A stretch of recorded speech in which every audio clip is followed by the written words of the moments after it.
Yo! Quick discussion naman tayo ngayon tungkol kay Kagura. Pangalawa siya ngayon sa most pick na mid-mage. Actually, mas mataas pa nga yung win rate niya kaysa sa unang-una na si Lunox. Napapaisip ka siguro ngayon, bakit ang taas ng win rate niya at saka kailan ba magandang gamitin si Kagura? Well, bago tayo magumpisa, like and comment ka naman dyan. Makakatulong yan sa YouTube algorithm ng channel. Para sa akin, may dalawang condition na magandang gamitin si Kagura. Una, pag maraming melee na kalaban. Bakit? Kasi, ito yung area of effectivity ni Kagura. Dito mo pwedeng ilagay yung payong mo. Ibig sabihin, lahat ng papasok dito, pwede mong sampalin ng payong para ma-burst sila. Nature ng mga melee na hero na lumapit sa target nila. Kaya pag puro melee yung kalaban mo, mas madali mong maipupwesto yung payong mo. Hindi katulad pag long range yung kalaban mo, na kailangan mo pang lumapit. Ibig sabihin, kailangan mo din pumasok sa area of effectivity nila. Hindi ka ganun ka-safe. Pero syempre, mag-work pa rin si Kagura sa mga long range. Mas madali nga lang pumesto pag melee yung kalaban mo. Yung pangalawang kondisyon naman na masarap gamitin si Kagura pag yung mga kalaban mo mahilig mag-dive. Katulad nung paliwanag kanina, mas gusto ni Kagura na mas lumalapit sa kanya yung mga kalaban para mas madali niya mapwesto yung payong niya. At syempre, pag nadikitan na ng payong mo yung kalaban, madali mo nang mababurst yun. Ngayon, pumunta naman tayo sa skill at saka sa combo. Malamang alam nyo na yung skill ni Kagura, kaya yung mga importanteng bagay na lang yung sasabihin ko para di rin masayang yung oras nyo. Unang-una sa passive, ito yung cooldown indicator ng passive mo. Tip lang, huwag ka munang kukombo pag nakita mong cooldown yung passive mo. Kasi sayang yung CC at saka damage, lalo na sa early game. Medyo bitin pa yung damage ng combo ni Kagura. Sa first skill naman, ito naman yung ginagamit na pang damage at saka pang slow. Isa pa sa magandang paggamit nito ay yung pang check sa damo para at least alam mo kung may kalaban. Sa second skill naman, pag di mo hawak yung payong, napupunta ka sa location ng payong.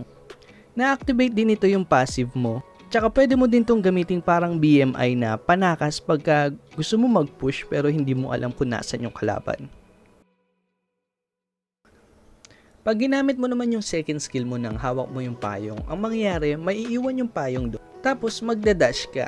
Yung dash na to may kasama na ding purify. Kaya halimbawa, tinamaan ka ng araw ni Selena, natadyakan ka ni Chu, o kaya na-SS-an ka ni Sylvana. Pwede mong gamitin to para makatakas ka. Yung last skill naman, pag hawak mo yung payong, matutulak yung mga nasa paligid mo na may kasamang damage. Pag wala naman sa'yo yung payong, pag ginamit mo yung last skill mo, automatic na magko-cooldown kagad yung first skill mo. Tapos, sasabog din yung payong, tapos lahat ng tatamaan, magkakaroon ng link sa payong. Pag hindi naputol yung link pagkatapos ng ilang segundo, mahihila papunta sa payong yung mga nakadikit doon. Dahil alam niyo na kung paano gumagana yung skill, pumunta naman tayo ngayon sa combo.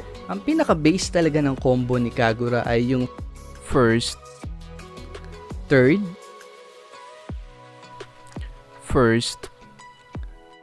second, third. Pagtapos nito, pwede kang gumamit ng second skill panakas. Hintayin yung cooldown ng first skill mo o kaya gamitin yung battle spell mo na flame shot o execute. Example naman tayo sa tunay na laban. First, third, second, third. Second skill, palayo sa kalaban. Hintay ng cooldown ng first skill. First, dahil nabato mo na lahat ng skill mo, maghihintay ka na lang ngayon ng cooldown at saka opportunity para sa first at saka second skill mo.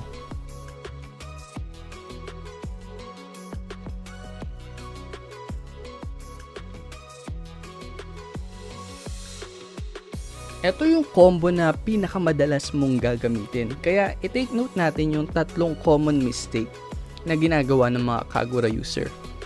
Unang-una, minsan masyado tayong na-excite sa combo, nakakalimutan natin yung pangalawang first skill. Ang nangyayari tuloy, ang kinakalabasan ng combo, first, third, second, third. Well, di naman ganun kasama yung kombong to kasi pwede mo namang ihabol yung first skill mo sa dulo. Kaso, sayang kasi kung ginamit mo na siya kanina, patapos na sana yung cooldown niya ngayon. Pangalawa yung basta makakombo lang. Nangyayari naman talaga to minsan. So, ibabato mo yung first, tapos magte-third ka, tapos pag gamit mo ulit ng first, it's either napalayo mo yung payong sa kalaban, or lumayo talaga yung kalaban sa payong. Pero ipipilit mo pa rin yung second at saka yung third skill. Kaya, ayun, nagmukhang pailaw lang, hindi tumama. Ang pwede mong gawin dito, pagkatapos mo mag-third skill, hintayin mong hilahin ng payong pabalik yung kalaban. Tapos, saka mo na gamitin yung second mo at saka yung third skill mo.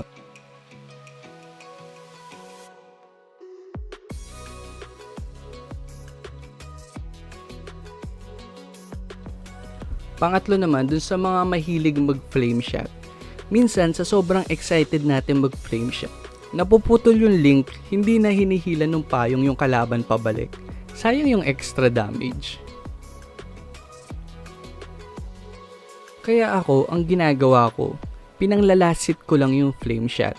Kung feeling ko mabibiti, kahit i-flame shot ko, hindi mamamatay. Hindi ko kagad ginagamit kasi minsan, pag natutulak mo, nakakatulong lang sa pagtakas ng kalaban. Kaya mas nakakainis lang.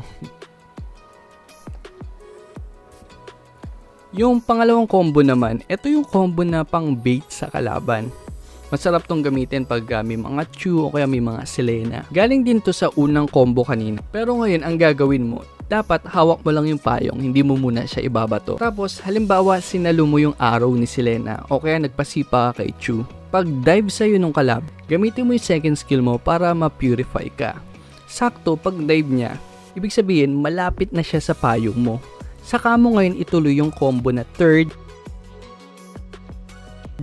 first,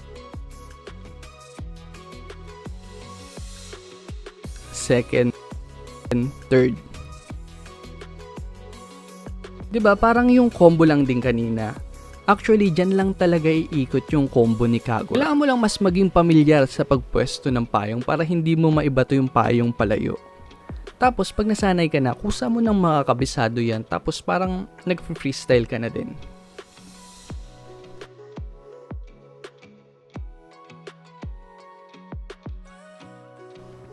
Pagdating naman sa emblem, Magic Worship talaga yung maganda kasi burst talaga yung hinahabol natin dito. Tapos sa spell, mas gusto ko talaga yung Flame Shot kasi mas malayo yung range. Pero kung gusto nyo ng execute, okay lang din naman.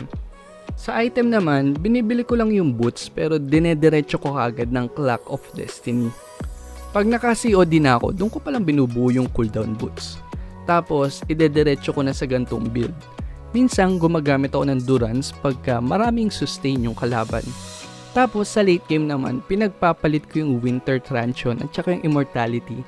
Depende kung alin dun yung cooldown. Yun na lang muna sa ngayon. Salamat sa panonood.